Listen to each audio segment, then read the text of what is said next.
Imagine a river, not of water, but of light and sound and information flowing into billions of homes all at once, every single second of every single day.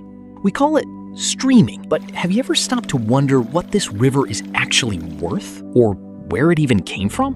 In 1995, a Stanford engineer was looking for a way to describe how data could move across a network. He didn't want to talk about downloading or static files. He wanted to describe something that felt alive, something that flowed. He borrowed a term from nature: streaming. He imagined data flowing like a mountain stream. Instead of waiting for a bucket to fill up, you could just put your hand in and feel the water move. But back then, the river was more like a leaky faucet. It was slow, it was grainy, and it was mostly a curiosity for tech nerds.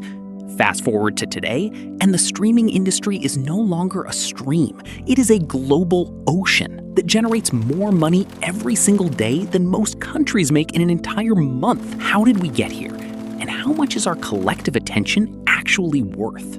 The story of streaming is a story of massive gambles and incredible failures. In the year 2000, a small, struggling company called Netflix was offered to Blockbuster for $50 million. Netflix was a mail-order DVD service, and they were losing money at the time. Blockbuster was the king of the world, with thousands of stores and billions in revenue. The Blockbuster executives literally laughed Netflix out of the room. They couldn't imagine a world where people didn't want to drive to a store and pay late fees. Today, Blockbuster is worth $0.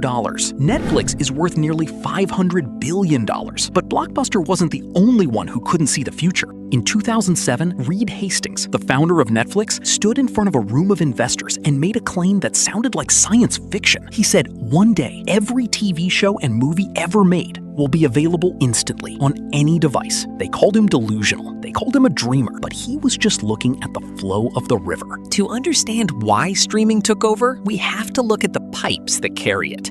In the late 90s, while the Western world was still struggling with dial-up internet, South Korea was building something different. By 1998, South Korea had internet fast enough to support high-quality streaming content. The United States wouldn't catch up for another 12 years.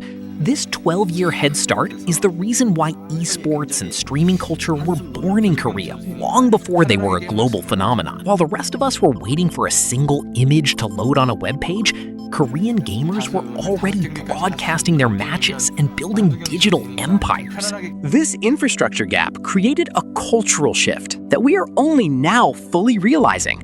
In just 7 years, the majority of the global population has switched from traditional television to streaming. It happened so fast, we barely noticed the change, but the numbers tell a staggering story. The streaming industry isn't just about movies and TV shows. It is a war for your time, and the weapons in this war are expensive. Netflix alone spends about $17 billion every single year just to make new content.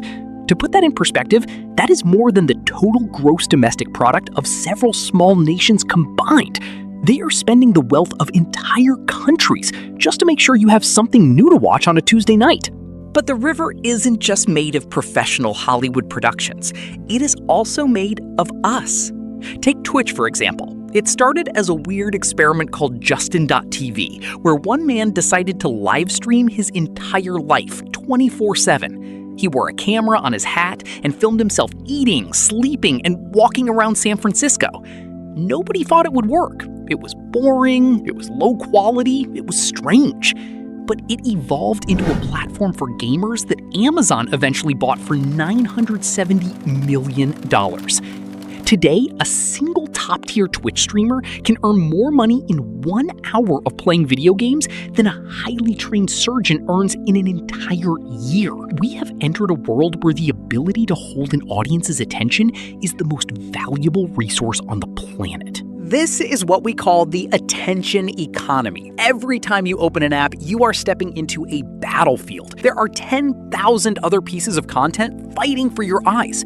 every single minute. On YouTube alone, 500 hours of video are uploaded every 60 seconds. If every human on Earth stopped uploading videos today, the platform would still have centuries of unwatched content ready to go. The sheer volume is incomprehensible. We are creating a digital library of Alexandria every single day, but instead of scrolls, we have cat videos and vlogs and tutorials on how to fix a sink. So what is the human cost of all this? In 1999, a retired school teacher in Ohio sat down at her computer. She wanted to watch a movie online. She found a site and paid $4.95 for a subscription. It was the first ever paid streaming subscription in history. The quality was terrible. It was grainy, it buffered every few seconds, and the teacher actually thought she was doing something illegal. She felt like she was stealing fire from the gods just to watch a low-budget film in her living room. Today, we take that magic for granted. We expect the river to flow perfectly. We have built a world where every piece of human creativity is available at our fingertips. But in doing so, we have created an environment where nothing is ever finished and nothing is ever enough. The river never stops. It just keeps expanding, carving out new channels in our brains and our culture. Maybe the streaming industry is worth so much because it provides us with something we have always wanted: the ability to never be alone with our own thoughts. As long as the river flows, there's always something else to watch, something else to hear, something else to feel. Is this a good thing?